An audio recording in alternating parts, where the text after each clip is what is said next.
de revisar que les dejé por ahí alguna tarea en Classroom. Sí, lo del ensayo.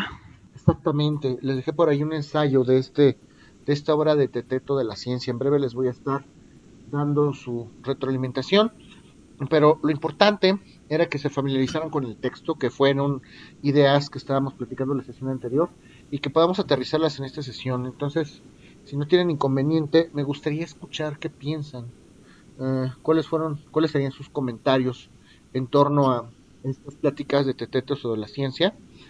Todo encaminado a que estábamos hablando de la vocación. Recuerden que estamos en un tema eh, inmerso en esto de la vocación, de la ética.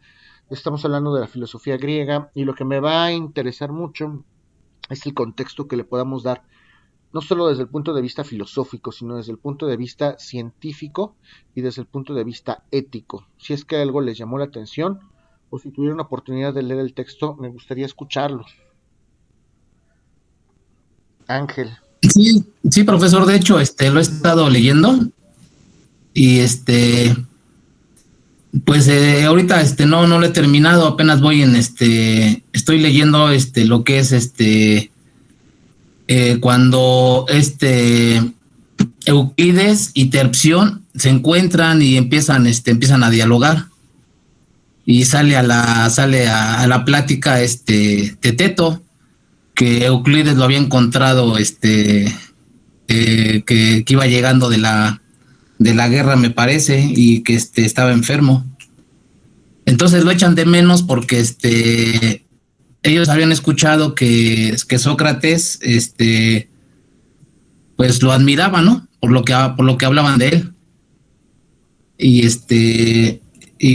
le pide Terpsión que le platique algo de lo que sabe de los diálogos entre Sócrates y Teteto. Entonces, pues estos diálogos, los empieza a relatar el esclavo de Euclides, en el cual, pues sí hace referencia, ¿no? Que Teodoro fue el que lo recomendó, que estuvo muy bien, ante y eso, o sea, Sócrates. Te nos estás yendo un poquito, Ángel, se va un poquito la señal, te oyes un poco distorsionado.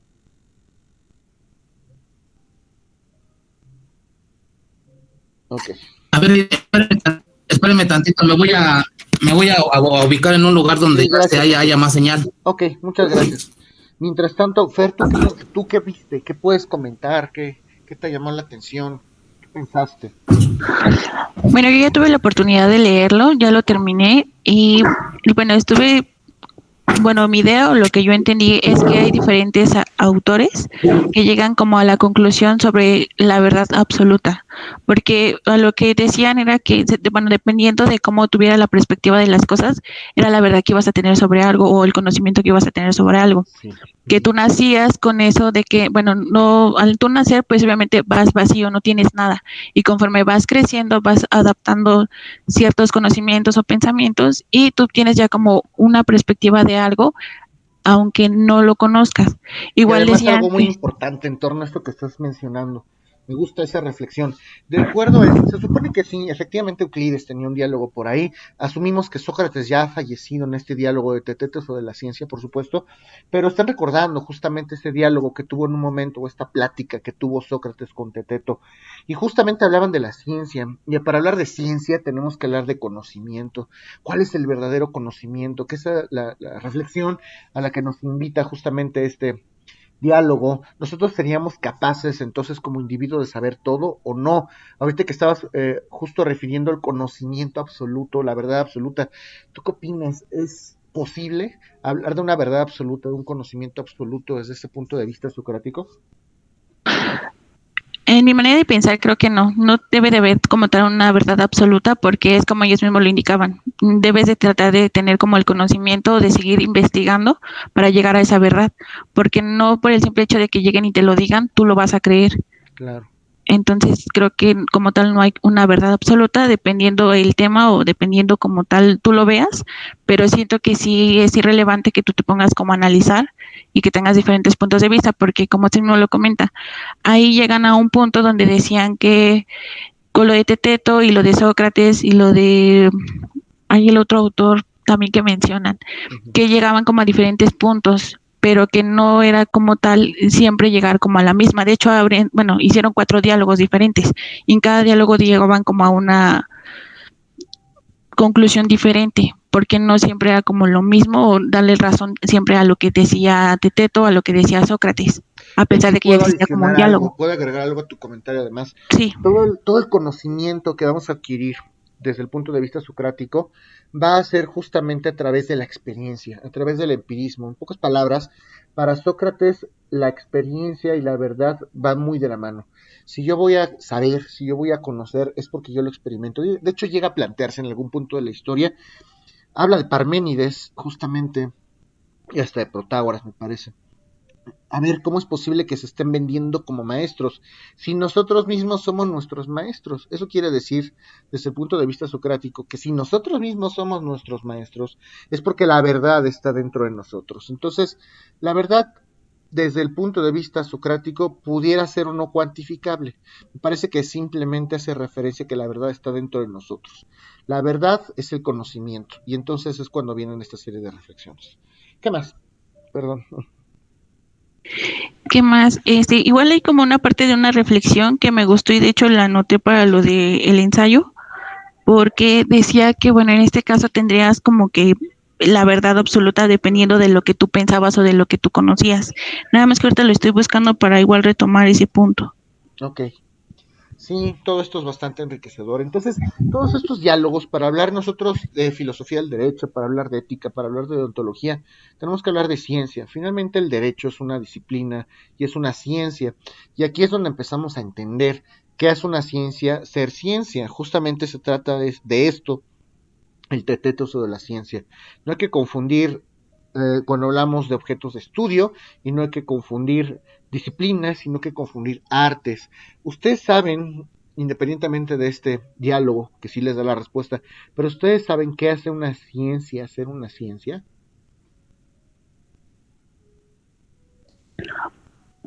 Yo pienso que es el conocimiento o bueno, la investigación que se lleva a cabo para poder desarrollar esa ciencia o para qué te sirve, cómo la puedes utilizar. Ok. Por ejemplo, yo les pregunto, ¿el derecho será una ciencia? Sí, Ok, Sí, es correcto. profesor. ¿Y por qué es una ciencia el derecho? porque lleva a cabo todo un estudio, una meticulación para saber cómo es el razonamiento de las personas, cómo es el actuar y cómo tú puedes tratar de trabajar a las personas, porque bueno, todos sabemos que cada cabeza es un mundo, entonces creo que el poder litigar, el poder tener como que esa parte de cómo llegar o cómo tú saber tener una buena, ¿cómo se podría decir? Una buena defensa, Uh -huh. es como toda una ciencia. Tienes que estudiarlo, tienes que aprenderlo para que tú en el futuro lo puedas manejar y te pueda servir como un arma. Ok, lo cierto es que si hablamos de ciencia, hablamos de conocimiento y hablamos de verdad. Esto sí lo voy a recalcar. Hablar de ciencia significa hablar de conocimiento y hablar de verdad. No es lo mismo hablar de una verdad, no es lo mismo lo verdadero, y eso también hay que distinguirlo. No es lo mismo lo verdadero que lo correcto. Por supuesto que no. La verdad, desde el punto de vista socrático, podemos decir que la verdad es aquello que está o que es concordante con la realidad, aquello que está de acuerdo a la realidad. Y lo correcto entonces, ¿qué será? Puede estar o no de acuerdo, o puede ser concordante o no con la realidad lo correcto. Lo correcto es todo aquello que va conforme a las buenas costumbres, conforme a las buenas normas, como debe de ser, conforme al mundo del deber ser.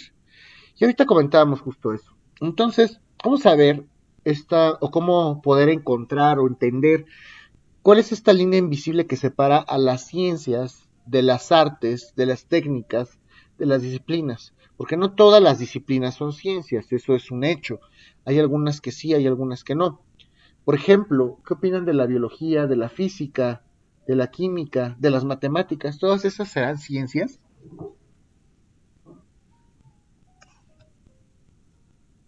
Yo sigo en Sí, el no, por entendido eso. de que sí. Sí, por supuesto. ¿Y qué comparten? Sí. Porque además son disciplinas muy diferentes. ¿Qué tendrían en común entonces la biología y el derecho y las matemáticas y la historia? ¿Ustedes creen que la historia sea una ciencia? Sí, también. Ok, ¿qué debe de tener en común? Algo debemos de tener en común. ¿Por qué todas estas ciencias se les llama ciencias? Algo debe de haber. Y desde el punto de vista justo socrático, podemos decir que las ciencias son ciencias porque tienen un objeto de estudio. Eso es lo que es una ciencia, ser una ciencia. Tienen un objeto de estudio. Muchas veces en esas clases pudiéramos confundirnos, no sé si en introducciones pasó esto, y se plantean el dilema, ¿será el derecho una ciencia o no? ¿Y por qué será una ciencia? Sí, sí es una ciencia en efecto, pero el derecho es una ciencia porque tiene un objeto de estudio. Y no todas las ciencias son iguales, no todas las ciencias tienen el mismo objeto de estudio. Eso es algo bastante rescatable del texto. La historia tiene su propio objeto de estudio y es muy diferente a la biología, la química, al derecho, a las matemáticas, a la medicina. Dependiendo del objeto de estudio, entonces vamos a establecer métodos justamente para estudiar. No podemos estudiar todas las ciencias desde el punto de vista científico. El método científico existirá y se podrá utilizar en algunas ciencias. Vamos a pensar ciencias como las ciencias fácticas, ciencias químico-biológicas, ciencias que son comprobables. Pero en las otras ciencias necesariamente tendríamos que escoger o tendríamos que encontrar otro método de estudio para el objeto de estas ciencias. ¿Ustedes creen, por ejemplo, que la historia se puede estudiar desde el punto de vista científico, con el método científico positivista?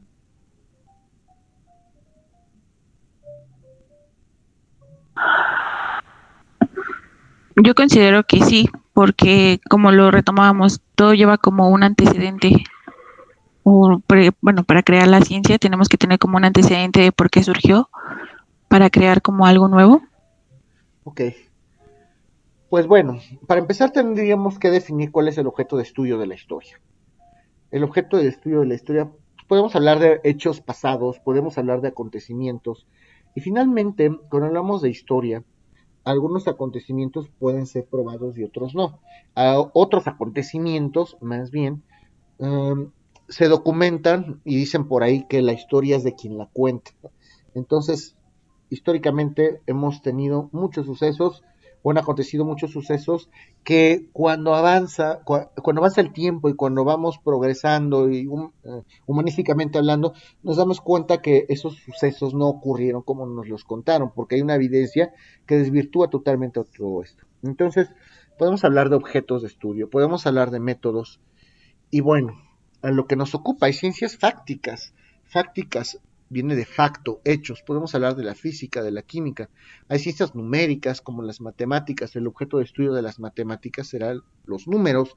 Hay ciencias sociales. Si ustedes recuerdan cuando estaban en aquella época de la educación primaria o secundaria, seguramente, no sé si les tocó, llevaban una clase que se llamaba civismo, o a lo mejor llevaban una clase que se llamaba ciencias sociales y otra que se llamaba ciencias naturales. Desde la escuela primaria o secundaria ya nos están refiriendo que hay dos tipos de ciencias, las sociales y las naturales. Y a su vez hay varias más. Podemos hablar de las fácticas, de las no fácticas, las que se refieren a hechos, es decir, a acontecimientos, y aquellas que hablan de abstracciones. La filosofía es una ciencia, tiene como objeto de estudio el propio conocimiento, la sabiduría. La palabra filosofía viene de filos y sofos, que significa amor a la sabiduría. Entonces el conocimiento, la doctrina de los hombres, históricamente hablando, la manera en que podemos pensar y entender al mundo, toda esta concepción tan enorme y tan vasta, ese es el objeto de estudio de la filosofía. La ética y la moral comparten el mismo objeto de estudio, la bondad y la maldad, una cuestión que ya habíamos platicado en la sesión anterior. Entonces, para todo esto nos va a enriquecer justamente Teteto o de la ciencia. ¿Hay alguna duda de esto que estoy comentando? No, profesor. Ok. No, pues está bien. Bueno, ¿alguno se acuerda de lo que son los precosmológicos?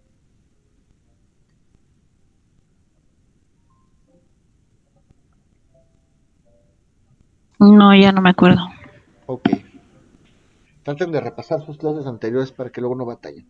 Recuerda que los precosmológicos son aquellos filósofos que trataron de explicar justamente de dónde vienen todas las cosas.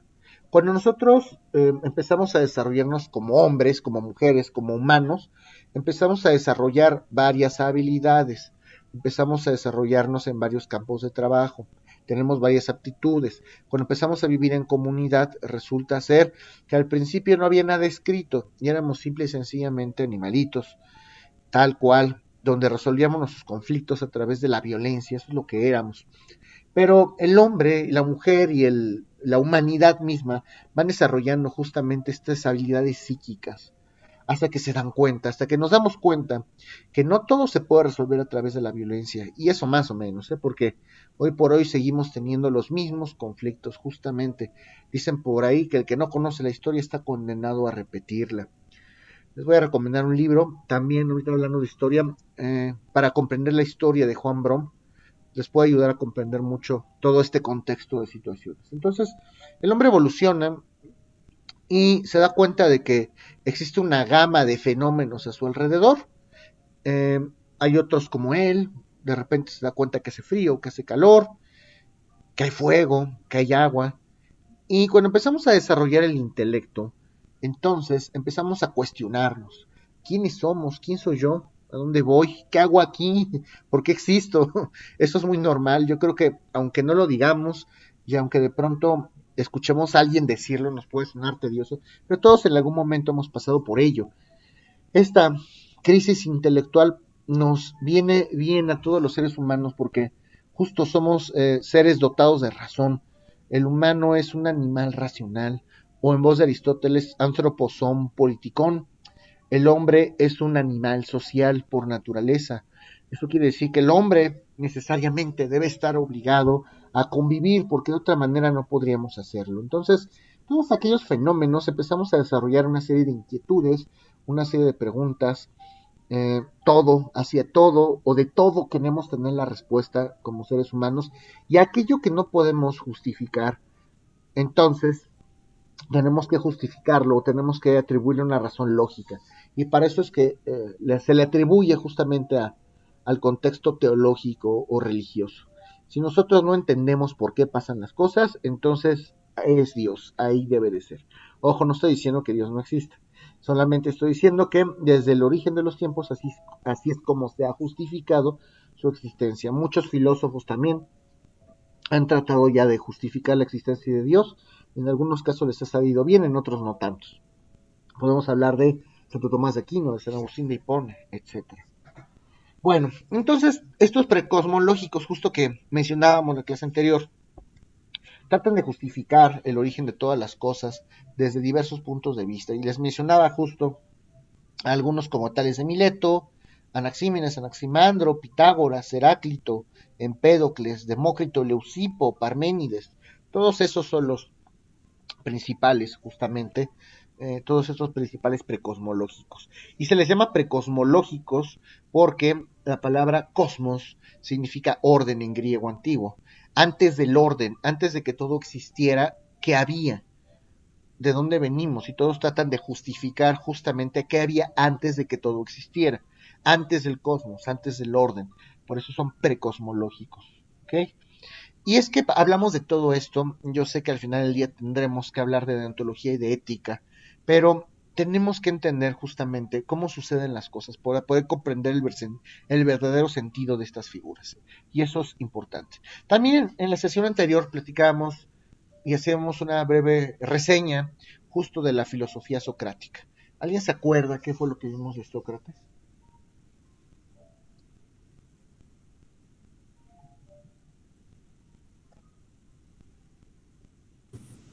Sí, profesor. Adelante.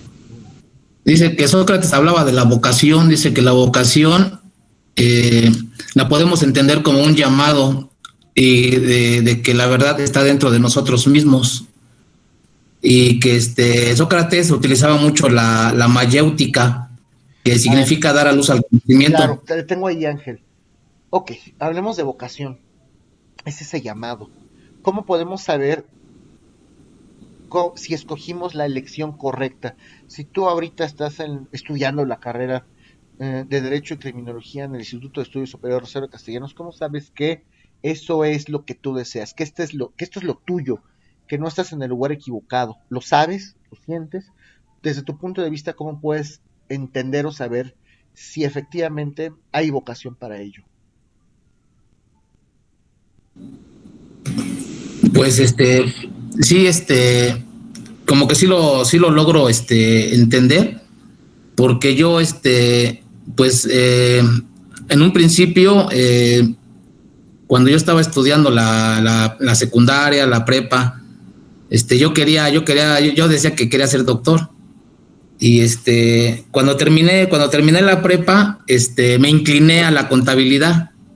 Yo estuve trabajando 10 años en la contaduría. Pero había algo que no te dejaba tranquilo. Si a lo mejor querías estudiar ciencias médicas o si estudiaste ciencias numéricas, quiero pensar entonces por tus comentarios que había algo que te inquietaba, que no encajaba del todo, o no lo sé. Pregunto. Sí, sí, no, pues yo ahora sí que empecé con la contabilidad porque no me quedó de otra, no tuve otra opción.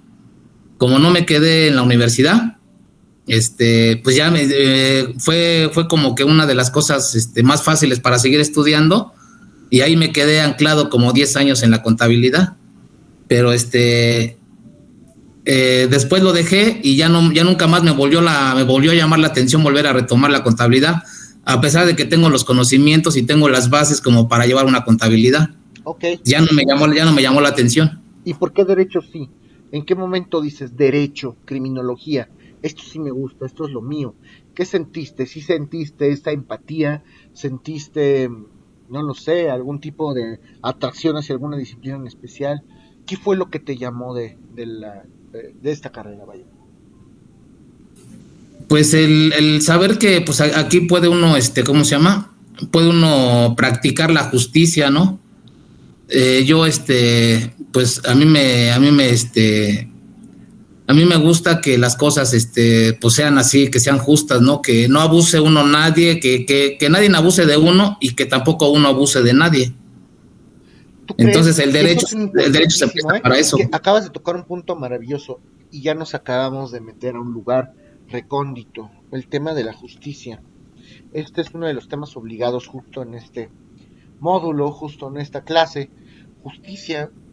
Y les pregunto a ustedes, ¿si existirá o si será real la impartición de justicia al ejercer el derecho? ¿Creen que sí sea real, que sí se puede hacer justicia? ¿Si existe o será ficción? ¿Será una fantasía? ¿Ustedes qué creen?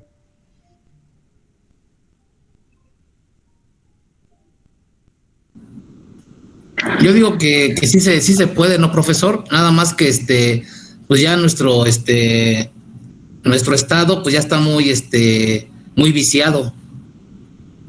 Entonces, No claro sé. que está muy viciado el Estado, hay cosas malas, claro que hay cosas buenas también, hay cosas que Sí. se han degenerado, y yo pregunto entonces, gracias a estas cosas que se han degenerado, ¿se ha suprimido la justicia? ¿O si sigue existiendo? ¿O es algo que nunca existió? ¿O sí existió pero se suprimió? ¿Qué opinas?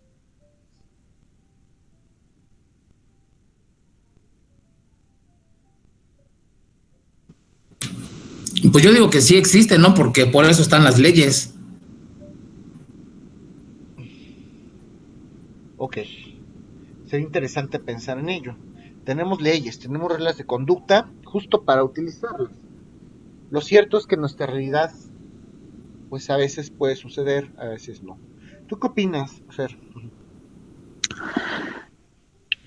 Yo considero que sí existe la justicia, solamente que hay que saber cómo llegar a ella. Hay que informarse y hay que siempre estar como a la vanguardia, hay que estar actualizados. Ahorita, bueno, yo considero que somos una época, bueno, somos como de esa época donde tal vez nosotros nos han indicado que pues no existe o por lo que pasó con tal persona, pues ya como que no existe un tipo de justicia. Pero como dice mi compañero Ángel, ¿por qué entonces existen las leyes? Siempre y cuando tú sepas cómo manejarlas o sepas cómo por dónde, pues siempre va a haber como una justicia. Pero desafortunadamente si hay gente que no está bien informada, si hay gente que desconoce cómo llegar a esa justicia, pues obviamente que se va a quedar con los brazos cruzados y va a decir que no existe la justicia. Solamente Entiendo. tendríamos que tener como otro enfoque y bueno, ahorita en esta como época en la que estamos y esta, nosotros que somos como la nueva generación, llevar a cabo ese derecho a lo que uno realmente quiere y no quedarse con lo que el gobierno piensa o con lo que el gobierno siempre nos ha indicado, porque es como otros profesores dicen, no nada más la culpa es del gobierno, también la culpa es de uno porque uno siempre se queda conforme con Claro, lo que uno te dan. es correcto. Interesante esta reflexión, muy concordante. No pierdan jamás esta parte, porque acabo de darme cuenta entonces que sí hay una chispa por ahí con ustedes, que sí puede haber vocación. Si ustedes hablan con pasión de esta justicia, que además podemos entender que pudiera ser el ingrediente mágico para hacer derecho, quiere decir que sí lo sienten. A pesar de que suene extraño y la filosofía se trate de formas y de tablas mentales, también necesitamos una chispa de sentimiento breve, poca, mediana. Entonces es interesante, sí, sí los escucho en el contexto, eso me gusta. En principio yo creo que sí lo tienen y me agrada bastante. Ahora, hablando de justicia, que es un tema obligado, ¿será lo mismo justicia que equidad?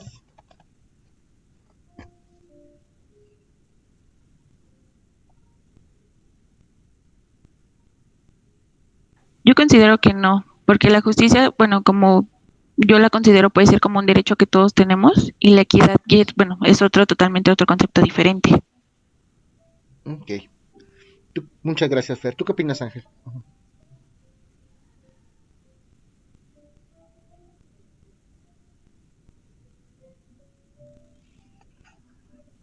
Bueno, se nos fue. Regresa. A ver, vamos a platicar Perdón entonces. porque no escuché bien porque Ah, ok. tengo como problemas con... Preguntaba que si tú opinabas que si la justicia o que la justicia y la equidad eran lo mismo.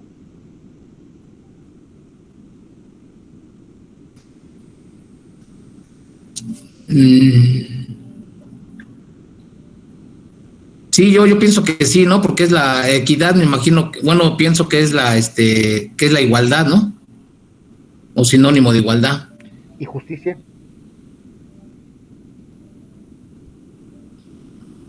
Y justicia, pues es dar a cada quien lo que le pertenece, ¿no? ¿Y es lo mismo que igualdad? Igualdad. Es la pregunta. Bueno, Mi desde el opinión punto... sigue siendo la misma, profe, porque, por ejemplo, ahorita ya lo busqué en San Google y, por ejemplo, Sí. la justicia la lleva o está aplicada como con el derecho. Y, por ejemplo, esto dice que es una herramienta principal y la equidad la conlleva el Estado del Derecho justo y respetuoso a las garantías individuales. Entonces yo siento que no es lo mismo. O sea, van de la mano, pero no es lo mismo. En efecto, no son lo mismo. Si hablamos de equidad, la palabra equidad viene de una palabra latina que significa, que dice es ecus, que es ecus, ecus. Ecus es igual, ecus significa igual, de ahí viene equidad. Hay que tratar igual a las personas, trátalos de manera equitativa. Todos tenemos que pagar. Y vamos a hablar de un ejemplo jurídico muy ad hoc. Si ustedes, que ahorita ya llevaron derecho fiscal, creo, ¿cómo les fue en fiscal? Creo que bien. ¿Alguno de ustedes recuerda cuál es el fundamento constitucional del derecho fiscal? El artículo 31. Sí, es correcto. Fracción, ¿recuerda?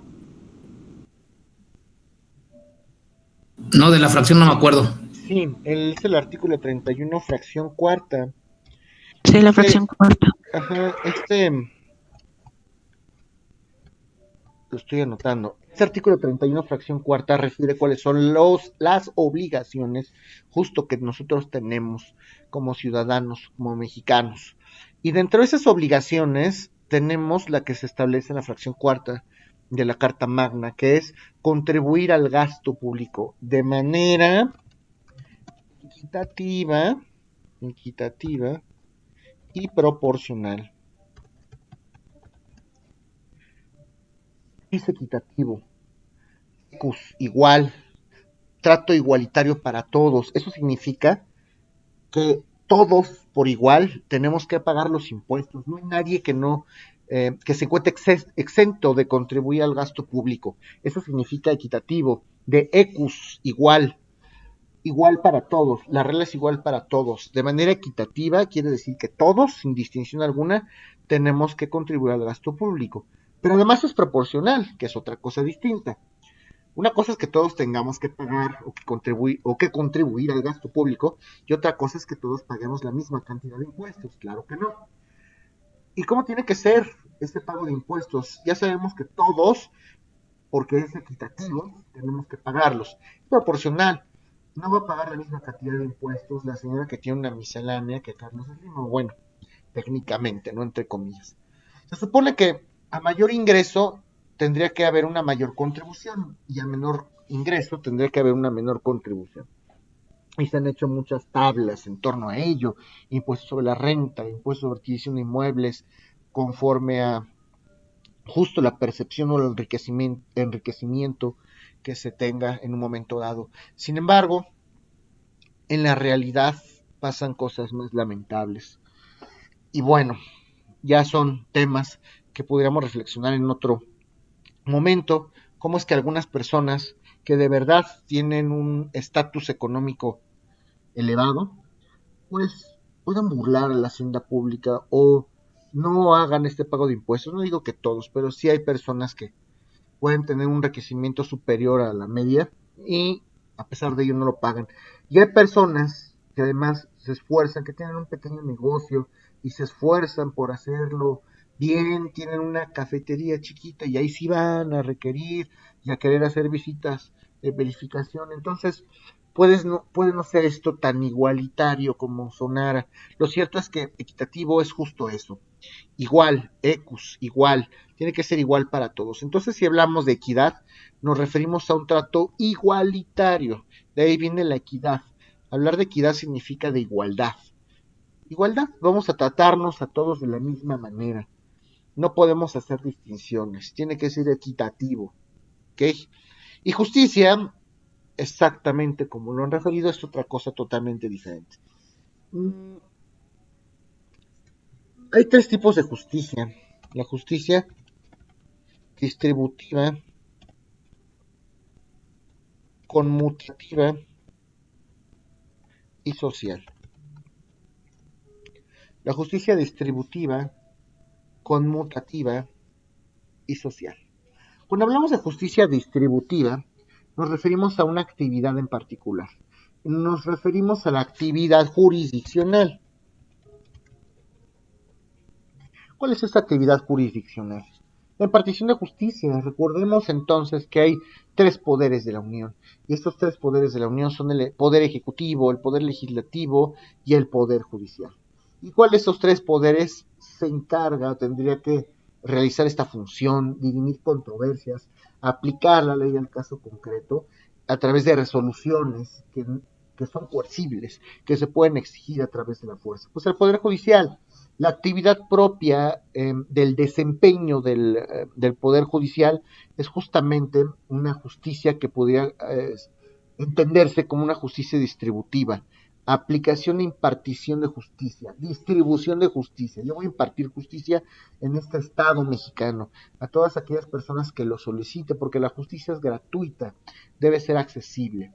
Esa es la justicia distributiva. Cuando hablamos de justicia distributiva, entonces nos referimos propiamente a la actividad que hacen los jueces, porque son los que imparten la justicia a través de sus conocimientos, a través de su experiencia humana, y finalmente se materializa en una sentencia o en una resolución. Voy a distribuir justicia.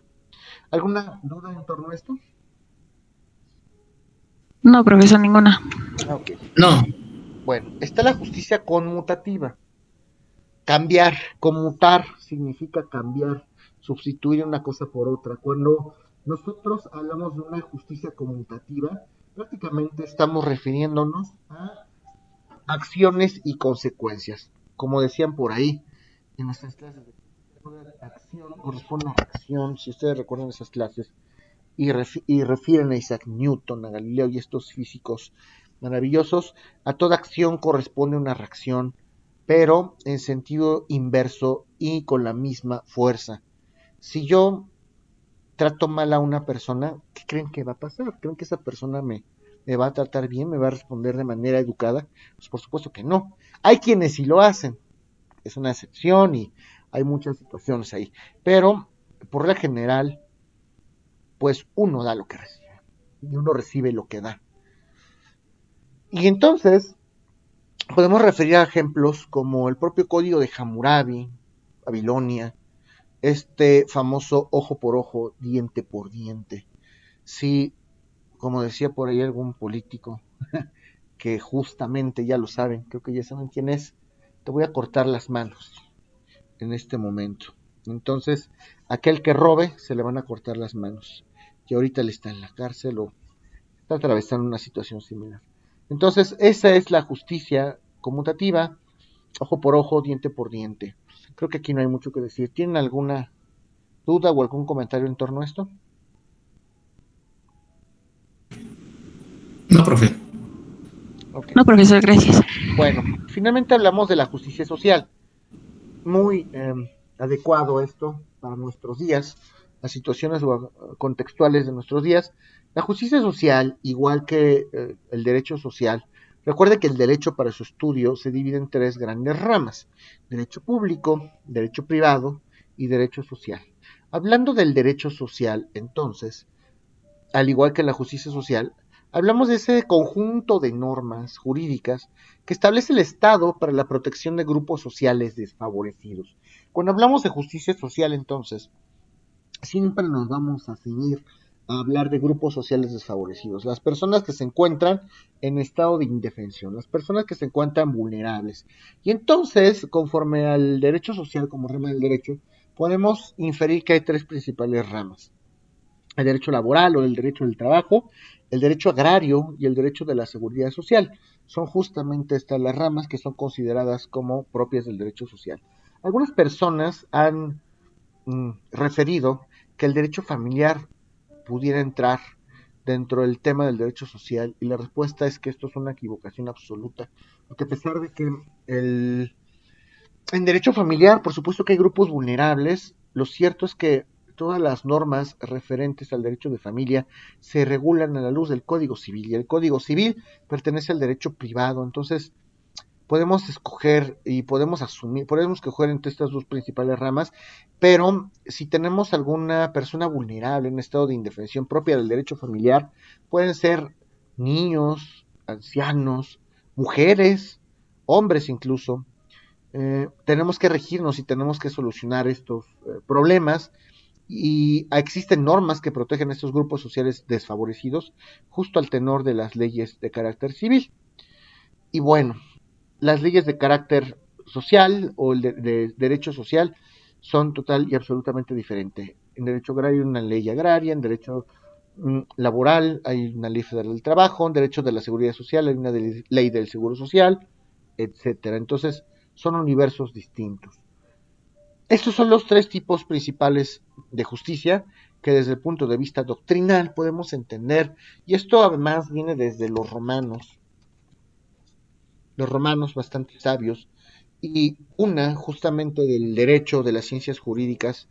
Históricamente tuvieron tres momentos: la monarquía, la república, el imperio, pero además jurídicamente las etapas del derecho romano son total y absolutamente diferentes. Hay una etapa antiguo-quiritaria, hay un derecho justinianeo, ya lo veremos en su momento.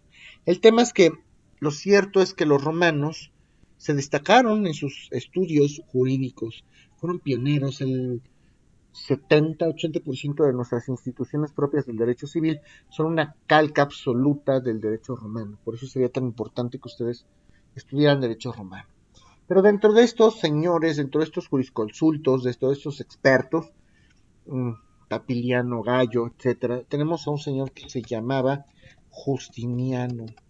¿Alguien ha oído hablar de Justiniano o no le suena ese nombre? No, profesor. Ok. Sí, yo sí. Ok. ¿Qué has escuchado de Justiniano Justiniano? primero, creo, ¿no? Sí, ¿qué has escuchado de Justiniano? Bueno, yo escuché que en este caso fue como un emperador romano y que igual, bueno, era como tipo filósofo y daba igual como puntos de opinión. Justiniano fue un jurista famosísimo en Roma.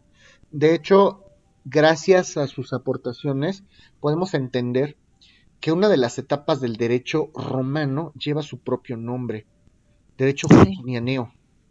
Incluso hay una compilación de libros del derecho civil que es el Corpus Juris Civile, y dentro de estas obras, digestas, novelas, institutas, se encuentran los códex o códex justinianeos o los códigos que hizo Justiniano. Dentro de estas aportaciones, por ejemplo, podemos hablar del propio Cicerón. Cicerón fue un abogado bastante famoso en Roma. Lean La columna de hierro si tienen oportunidad. Ahí es un libro grande, pero es un libro que les va a dejar muchísimo. Ustedes que están en esto del derecho pueden entender cómo es que hacía las cosas. Maravilloso Cicerón. Además, si han visto ustedes alguna de estas películas fantásticas donde los abogados ridiculizan y son absolutamente conocedores del derecho, pues así era este señor, así era Cicerón, solía ridiculizar a sus clientes. En una ocasión Cicerón, justamente para acreditar la pobreza o justamente para acreditar el extremo contrario en algún juicio la pobreza y su contrario, y justo que no se necesitaba en principio algún tipo de alimentos porque tenían además algún juicio del orden familiar. Hacía unos espectáculos, este señor Cicerón, en los tribunales, llevaba gente pobre, contrataba muchachas que se dedicaban a comercializar sexualmente, y realmente era un circo lo que hacía este señor. Era muy irónico en sus planteamientos, y pues en realidad todas las historias de Cicerón siempre tienen algo de divertido, aunque mucho de jurídico. Pues bueno, hablando entonces de Justiniano se da a la labor de definir el concepto de justicia. Y lo voy a anotar.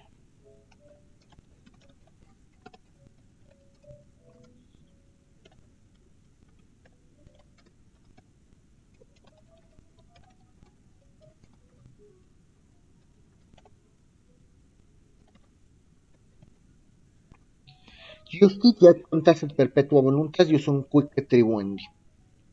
Eso es justicia en latín, y eso es lo que dijo este señor Justiniano. Justitia es constans et perpetua voluntas iusum quique tribuendi. ¿Y qué significa en español esto de la justicia? La justicia es la constante y perpetua voluntad de dar a cada quien lo suyo, de dar a cada quien lo suyo o de dar a cada quien lo que se merece. Eso es justamente lo que entendía el propio Justiniano como la justicia. ¿Qué opinan? ¿Es acertado? ¿No es acertado? ¿Están de acuerdo? ¿No están de acuerdo? Sí es acertado y sí estaba bien en la justicia, profesor, porque sí tenía lógica lo que decía. Como dicen los dichos, ¿no? Quien obra bien, Bien le irá. Así es. exactamente. Muy bien. ¿Tú qué opinas, Ángel? Sí, me parece muy bien esa definición. De hecho, es la que más me acuerdo. Ah, maravilloso. Muy bien. Entonces, estos son los temas referentes a la justicia. Y la justicia, como decían los propios sofistas, la justicia es relativa, como decía el propio Protágoras de Abdera. Lo que puede ser justo para uno puede no ser justo para otro. Si ustedes, por ejemplo, vamos a plantearles un caso interesante. Imagínense que estamos aproximadamente en pleno siglo XVII, siglo XVIII, donde las familias eran, los pobres eran muy pobres y los ricos eran muy ricos, donde todavía no había un servicio de salud, evidentemente como lo tenemos hoy por hoy en nuestro mundo contemporáneo, donde la medicina no estaba tan avanzada, donde además eh, la ciencia tenía todavía algunas deficiencias, y en esta época en la que justamente los seres humanos empezamos a desarrollar algunas épocas artísticas, hay una mujer, y esta mujer pobre, muy pobre dentro de un sector, resulta que pues tiene que hacer cosas inminentes, tiene que hacer cosas que no son de su entero agrado para comer. tiene a lo mejor que dedicarse a comercializar su cuerpo, tiene a lo mejor que dedicarse a hacer otro tipo de cosas, y cada vez que hace este tipo de acciones, pues eventualmente pueden llegar a golpearla, tiene un cúmulo ya de, porque además la medicina no era como es hoy, seguramente ya tiene un cúmulo de enfermedades de transmisión sexual que en ese momento eran mortales, porque no, les repito, no se desarrolló tanto la medicina, no estaba tan desarrollado, y de repente uno de sus clientes, pues resulta que viola a esta pobre mujer. Y bueno, qué lamentable, la violan y esta mujer resulta que está embarazada y además es bien sabido que ya por la ciencia médica de ese momento, que el producto de ese embarazo, gracias a todos estos males, gracias a la falta de alimento, la falta de higiene, seguramente va a ser una personita que nazca, es probable que nazca con problemas visuales, que no vea bien, seguramente van a ser sordos, eso es un hecho, va a tener problemas de movilidad, problemas en articulaciones, seguramente no se desarrollarán bien los pulmones. Quién sabe si hay habilidades cognitivas propiamente dichas o que se puedan desarrollar incluso habilidades motrices y de habla. Va a haber problemas. Si ustedes fueran esta mujer, ¿abortarían o no abortarían?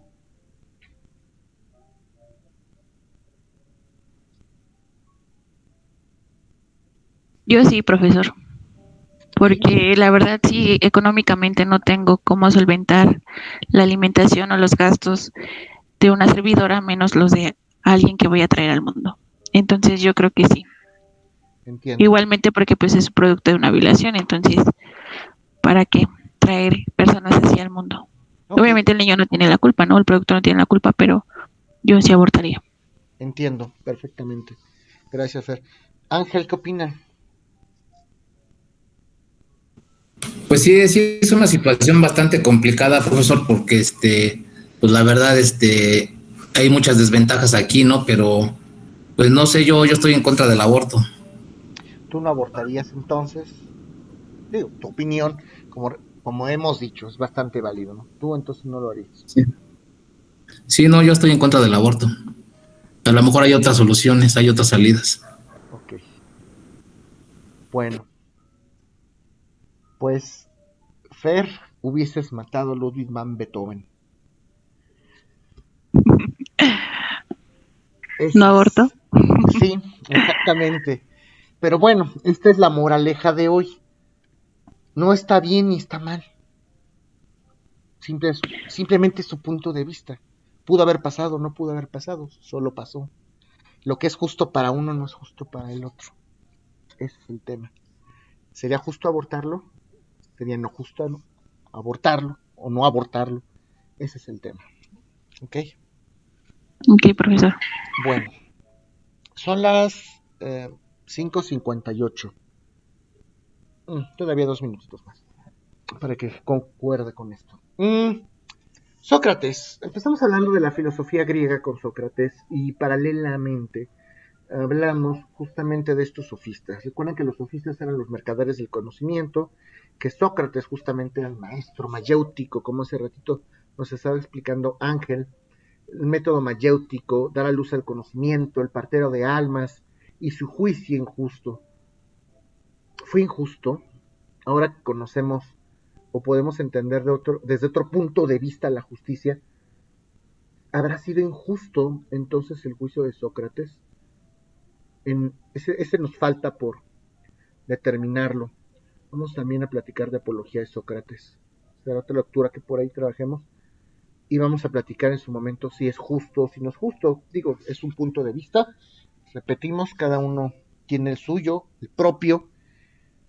Pero bueno, les repetía justo en la sesión anterior que muchas personas hicieron semejanzas entre Sócrates y Jesucristo, justo porque se refiere que históricamente, que la historia ha entendido que los dos personajes murieron en un juicio injusto. ¿Y por qué fue un juicio injusto? ¿Por qué la historia fue la que juzgó de esta manera el proceso como injusto? Porque eran personajes que sabían, porque eran personajes queridos, porque eran personajes que hoy los podemos entender de alguna manera o de algún contexto, que podemos entender que nos aportaron y si en su época Sócrates fue una persona muy pedante y a lo mejor ocurrió algo por ahí. De Cristo no podemos decir muchas cosas porque no hay muchas situaciones que estén documentadas. Igual que con Sócrates, las cosas de las vidas personales de ambos difícilmente se documentaron. Se documentaron sus enseñanzas, tanto en la Biblia como en los diálogos de Platón. Qué semejanza tan curiosa. Entonces, ¿se acuerdan cuáles son los 3 pasos de la mayéutica socrática?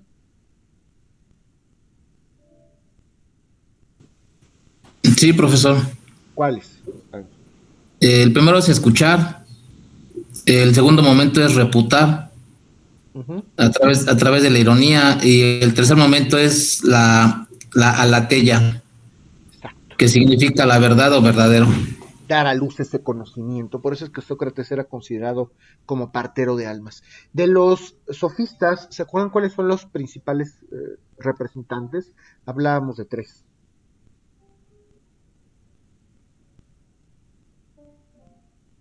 Sí, es Protágoras, Euclides y Gorgias de Leontini. No, Euclides no. Protágoras de Abdera, Gorgias de Protágoras, Leontini. ajá. ¿Y quién Y más? Calicles. Cálicles. Calicles. Cálicles, exactamente. ¿Se acuerdan qué decía Gorgias de Leontini? Lo que era el nihilismo.